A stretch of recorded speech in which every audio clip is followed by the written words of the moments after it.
Hola, ¿qué tal? Dios te bendiga. Este es tu programa Pan de Vida.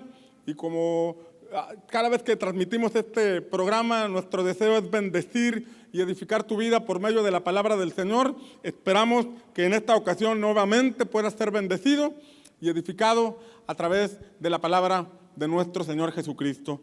Hemos estado viendo en Lucas capítulo 4, versículos 1 y 2, algunas características de la vida de Jesús que usted y yo necesitamos tomar en cuenta, porque nuestro ejemplo, nuestro modelo a seguir es nuestro Señor Jesucristo. Lucas capítulo 4, versículos 1 y 2, dice la Escritura: Jesús, lleno del Espíritu Santo, volvió del Jordán y fue llevado por el Espíritu al desierto. ¿A dónde fue llevado Jesús? Al desierto por 40 días y era tentado por el diablo. ¿Qué le estaba pasando a Jesús? Era tentado por el diablo. Hay una versión que dice era probado por el diablo y no comió nada en aquellos días pasados los cuales tuvo hambre. Dice que no comió nada en aquellos días, es decir, estuvo en ayuno esos 40 días. Voltea con el que está a tu lado y dile: se me hace que te falta un poquito de ayuno.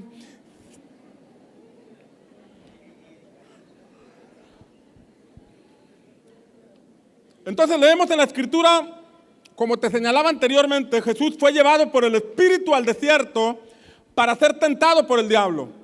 Él fue probado en su identidad de hijo. En esa prueba iba a ser evidente quién tenía autoridad sobre él. Cuando nosotros somos probados, tomamos decisiones. Y esas decisiones que tomamos dan evidencia de quién es el Señor en nuestra vida. Dan evidencia de quién tiene autoridad sobre nuestra vida. En ese contexto en que Jesús fue probado, Jesús respondió con la palabra a cada tentación. Pero no se trataba solamente de responder con la palabra, sino también de hacer lo que él sabía que tenía que hacer. No se trata de cuánto conocemos nosotros de Biblia, aunque debemos conocer las Escrituras, más bien la autoridad es demostrada, la autoridad de la persona que dirige nuestra vida es demostrada a través de nuestras acciones. No es tanto lo que yo sé, sino lo que yo hago, lo que da evidencia de quién tiene autoridad sobre mí. Veíamos en Juan capítulo 5, versículos 26 y 27. Te lo voy a leer en la Biblia, lenguaje actual. La Escritura dice: porque así como el Padre tiene vida en sí mismo, así también le dio al Hijo el tener vida en sí mismo. Y le dio autoridad. Fíjese dos cosas. Dice que el Padre le dio al Hijo el tener vida en sí mismo. Le dio la oportunidad de decidir a Jesús si haría la voluntad del Padre o no haría la voluntad del Padre. Le dio la oportunidad a Jesús de tener vida en sí mismo. Jesús decidió hacer la voluntad del Padre en todos los ámbitos de su vida. Dice también que le dio autoridad para ejecutar juicio. ¿Autoridad para qué? Para ejecutar juicio. Pero mire lo que dice, porque es el Hijo del Hombre. Señala que el Padre le dio autoridad a Jesús para hacer juicio. ¿Juicio sobre qué? ¿Juicio sobre quién? Juicio tiene que ver con juzgar. Juicio tiene que ver con llevar a cabo, tiene que ver con juzgar, pero no se trata de juzgar a las personas, sino que, como vamos a ver, Jesús vino a darle cumplimiento a la voluntad del Padre de aplastar la cabeza a la serpiente para que el hombre pudiera ser libre de pecado, ser libre de muerte y poder vivir en el propósito por el cual Dios nos dio vida. Pero, ¿por qué señala la Escritura que Él es el Hijo del Hombre? Conocemos que Jesús es el Hijo de Dios. Sabemos que Jesús es Dios mismo. Cristo es Dios mismo hecho carne, que vino a habitar entre nosotros para devolvernos el rumbo, abrirnos el camino hacia nuestro Dios. Pero aquí señala que Él es el Hijo del Hombre, que el Padre le dio autoridad de hacer juicio por cuanto es el Hijo del Hombre. Hay otro pasaje que viene en Lucas capítulo 19, versículo 10. Dice la Escritura: porque el Hijo del Hombre, hablando de Jesús, el Hijo del Hombre vino a buscar y a salvar lo que se había perdido. Habla del Hijo del Hombre, del Hijo de Dios, que tomó forma de hombre, que vino a través de una mujer a nacer entre nosotros. Vino a tomar forma humana. ¿Para qué vino a tomar forma humana? Hoy vamos a ver qué vino a recuperar Jesús.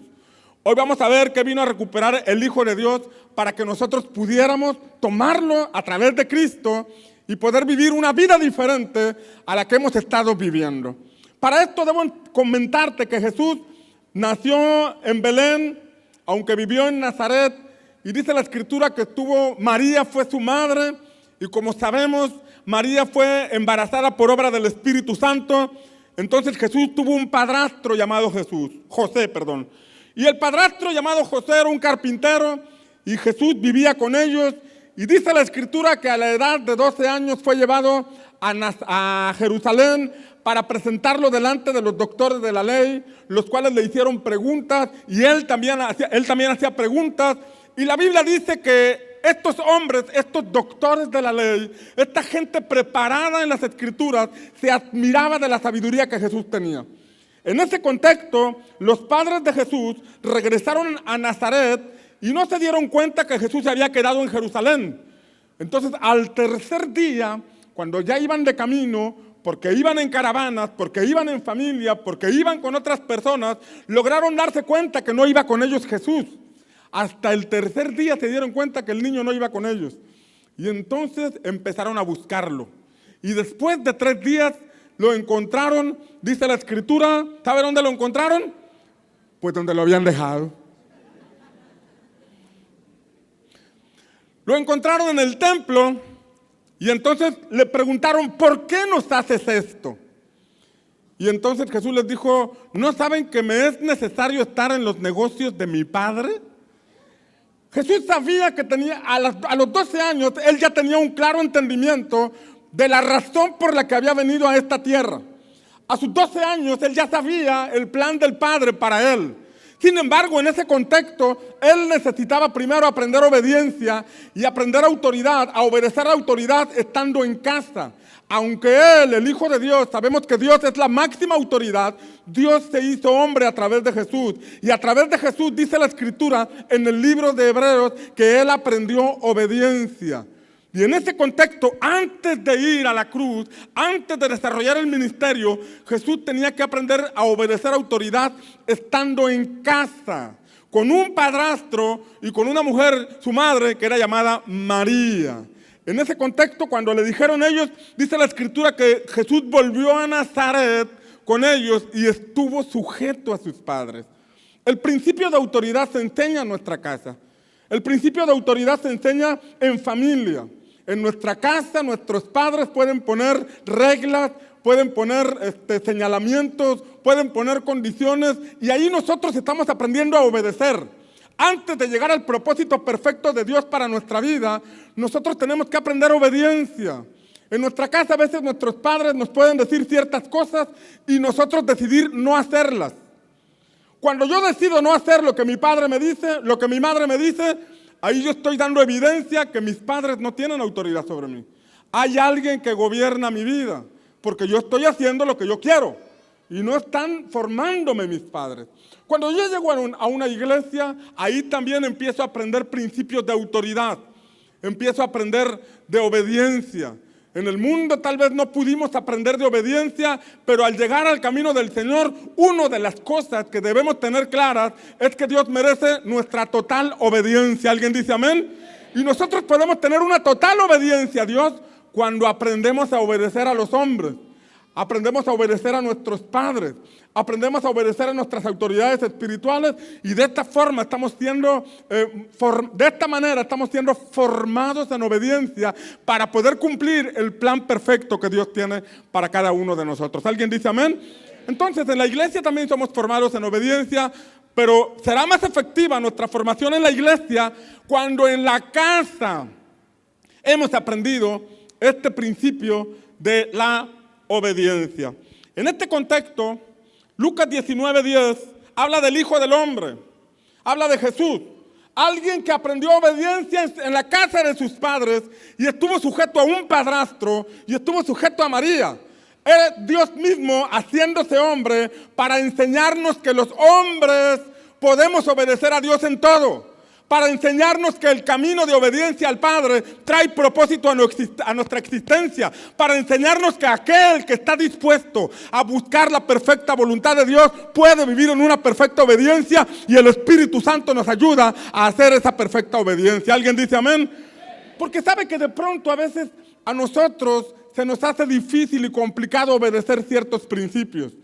A veces podemos tener argumentos y ser obedientes en ciertas áreas de nuestra vida, llegar a decir, soy obediente en un 95% de las cosas que Dios me ha dicho, pero déjame decirte que ese 5% en el cual no hemos podido obedecer, probablemente sea la piedra que te está impidiendo entrar al Canaán que Dios tiene para tu vida. ¿Es necesario nuestra total obediencia al Señor, sí o no? Nuestra total obediencia al Señor es importante si nosotros queremos trascender en esta tierra con la voluntad y bendición de Dios sobre nuestra vida. Pero Lucas dice que el Hijo del Hombre vino a buscar y a salvar lo que se había perdido. ¿Qué fue lo que se perdió? Cuando Dios creó al hombre, el hombre recibió autoridad de parte del Señor. Génesis capítulo 1, versículo 28, dice la Escritura, y los bendijo Dios. Está hablando de Adán y Eva. Los bendijo Dios y les dijo, fructificad, multiplicaos, llenad la tierra y sojuzgadla y señoread. Diga conmigo, señorear. Habla de tomen autoridad, tomen señorío. Dios dijo, tomen señorío sobre los peces del mar, sobre las aves de los cielos y sobre todas las bestias que se mueven sobre la tierra. Eso es lo que dice la palabra. Entre las bestias que se mueven sobre la tierra estaba la serpiente. Y Dios le dio al hombre autoridad, le dio señorío sobre todo lo creado. El libro de Hebreos dice que Dios puso al hombre sobre todo lo creado. Todo lo que fue creado, Dios lo puso bajo el señorío, bajo la autoridad del hombre. En este sentido, el hombre tenía en sus manos, simbólicamente hablando, el cetro de autoridad de parte del Señor. Él estaba en el Edén y ejercía autoridad sobre todo lo creado. Los elefantes se sometían, los delfines se sometían, los pájaros, las aves se sometían. Él pudo ponerle nombre a todo porque todo estaba sujeto por la autoridad que el Padre le había dado a él. Sin embargo, como nosotros sabemos al leer la Escritura, el hombre le dio la autoridad a Satanás. Cuando el hombre decidió desobedecer a Dios, cuando el hombre con el cetro de autoridad decidió desobedecer a Dios, ese acto de desobediencia fue entregarle la autoridad de su vida a la serpiente. Y a partir de entonces entró en operación la muerte, entró en operación la pérdida de propósito, entró en operación la salida de ese lugar extraordinario, el Edén, donde Dios había puesto al hombre. Esto quiere decir que el que tiene autoridad sobre nuestra vida es el que dirige nuestras acciones. Tú y yo decidimos a quién le damos autoridad en nuestra vida. O se la damos a Dios o se la damos a alguien más. Todo acto de desobediencia, consciente o inconsciente, es darle la autoridad a alguien que no es Dios. Usted y yo como hijos, al ser hijos de familia, al estar en una casa, podemos argumentar cualquier cosa en contra de nuestros padres. Podemos decir, no estoy de acuerdo con las reglas de la casa, no estoy de acuerdo con lo que mis papás dicen, pero esa falta de ese pensamiento de no estar de acuerdo proviene precisamente del veneno de la serpiente que quiere conducirnos por el camino de la anarquía, por el camino distinto a la obediencia, porque sabe que ese camino nos va a conducir a la muerte, nos va a conducir al desierto, nos va a conducir a la pérdida de propósito. Entonces, a veces nos toca estar siendo formados bajo unos padres severos, bajo unos padres aparentemente rudos o aparentemente duros con nosotros, pero yo quiero decirte algo, que entre más duros o más rudos creas que tus padres son contigo, es porque hay un propósito más grande y extraordinario, y Dios te ha puesto con alguien que te forme, que forme en ti el carácter, que forme en ti una perfecta obediencia, porque allá hay algo poderoso que Dios tiene para tu vida. ¿Alguien lo cree? Dile al que está a tu lado, el asunto es aguantar vara en la casa, ¿verdad?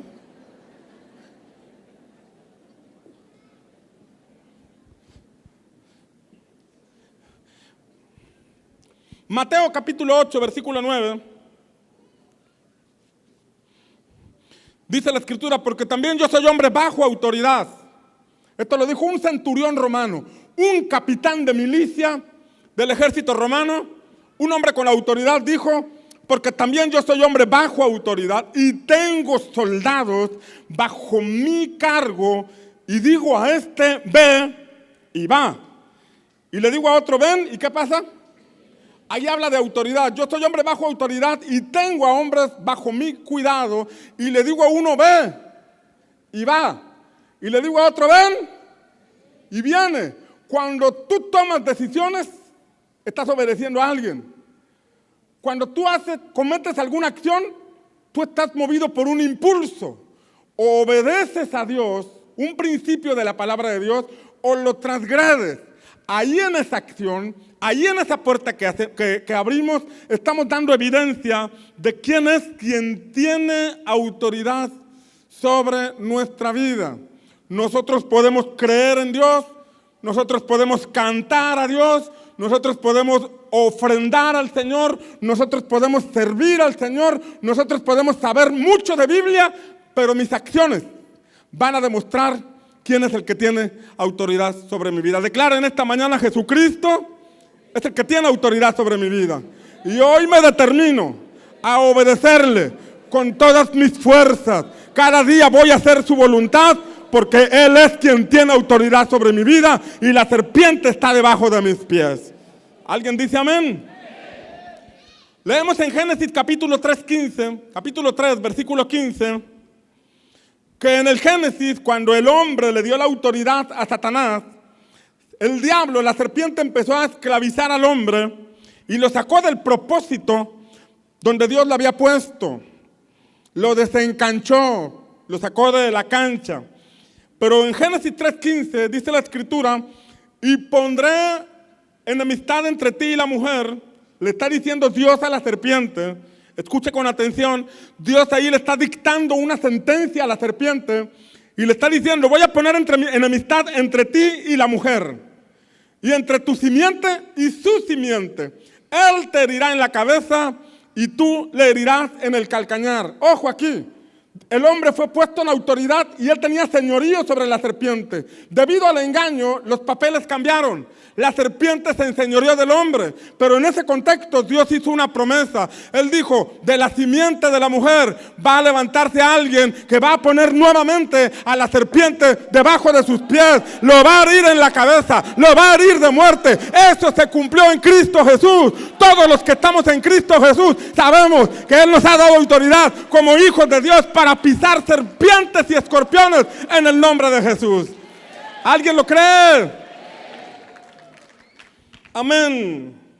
Entonces Cristo, cuando se introdujo a la tierra, Cristo cuando se introdujo en el mundo, cuando el Hijo de Dios se vino y nació en el mundo, vino a recuperar lo que nosotros habíamos perdido. Porque desde que nosotros nacemos y no tenemos entendimiento del propósito y voluntad de Dios, no tenemos revelación de Dios, empezamos a abrir puertas al pecado. Y al abrir puertas al pecado, nosotros caemos en muerte. ¿En qué caemos? En muerte espiritual. Y un muerto no puede levantarse solo. Un muerto no puede hacer nada. Un muerto no tiene forma de moverse. Pero Cristo, desde que vino, no le permitió autoridad a la serpiente sobre su vida. La Biblia dice que Él fue tentado en todo, pero sin pecado. Él nunca cometió pecado. Y como nunca cometió pecado, el veneno de la serpiente no corrió por sus venas. El veneno de la serpiente no corrió por su mente. Se mantuvo en santidad y fue el sacrificio perfecto que quita nuestros pecados. ¿Alguien dice amén? Mira lo que dice el libro de Hebreos.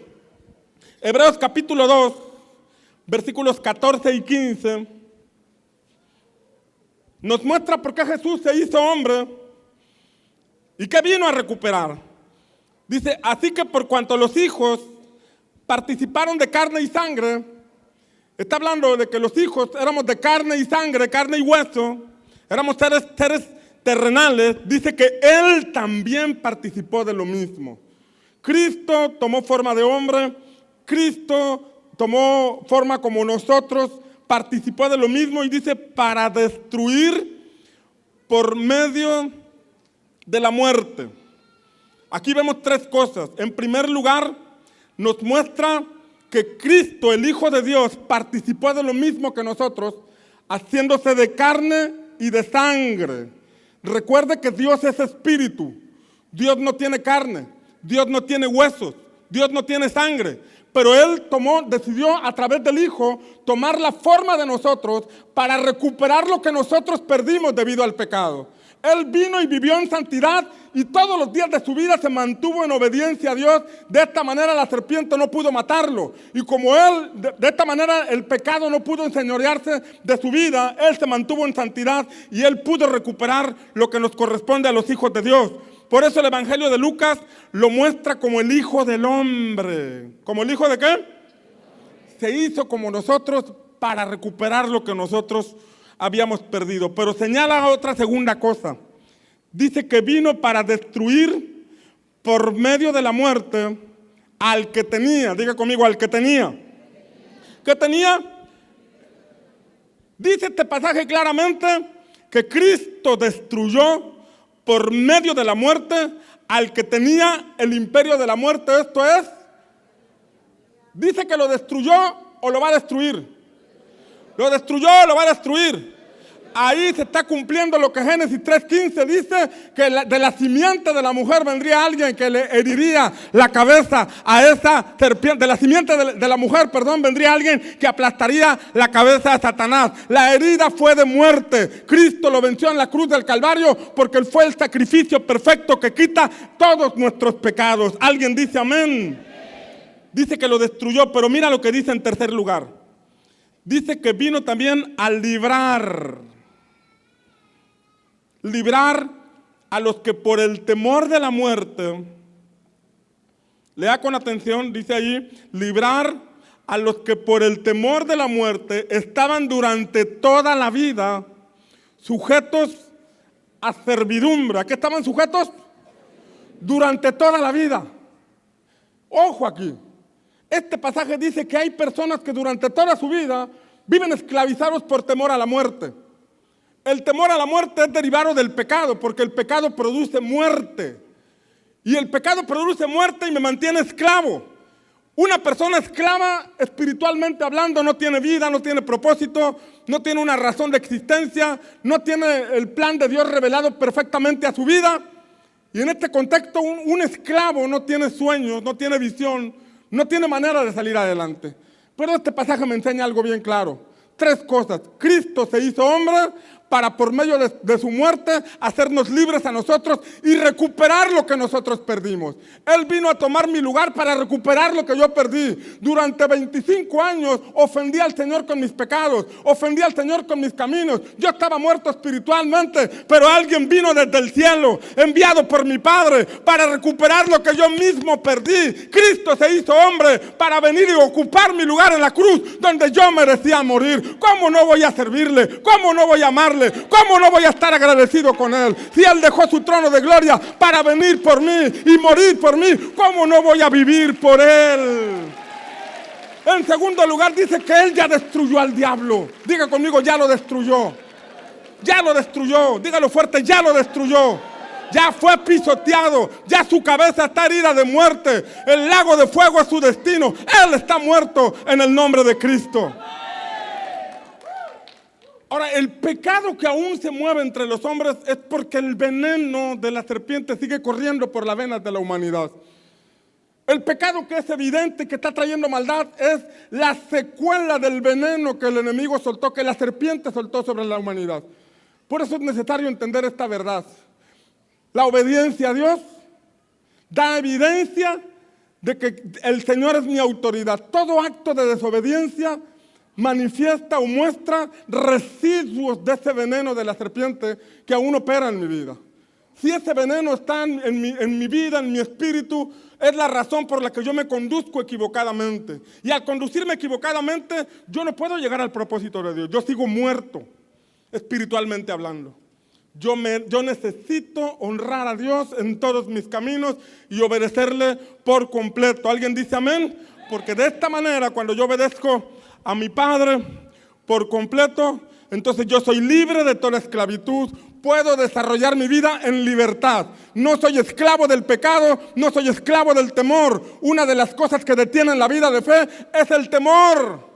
Y el temor es provocado por la muerte, y la muerte es provocada por el pecado. Sin embargo, si quitamos el veneno de la serpiente y recibimos la vida de Cristo en nosotros, soy libre de temor, soy libre de condenación, soy libre de culpa. Puedo creerle a mi Padre, sé que cosas grandes me esperan, sé que Él está conmigo, sé que no me va a dejar, sé que no soy perfecto, pero también sé que Él cumplirá su propósito en mi vida. Alguien tiene que creer en esta palabra. Alguien la recibe en el nombre de Jesús. Yo creo que cuando esta verdad sea implantada en nuestra vida, se va a levantar una generación que va a provocar que esta ciudad sea sacudida por el poder del cielo. El reino de Dios va a venir con poder, y todo veneno, todo residuo de la serpiente va a ser echado fuera en el nombre de Cristo.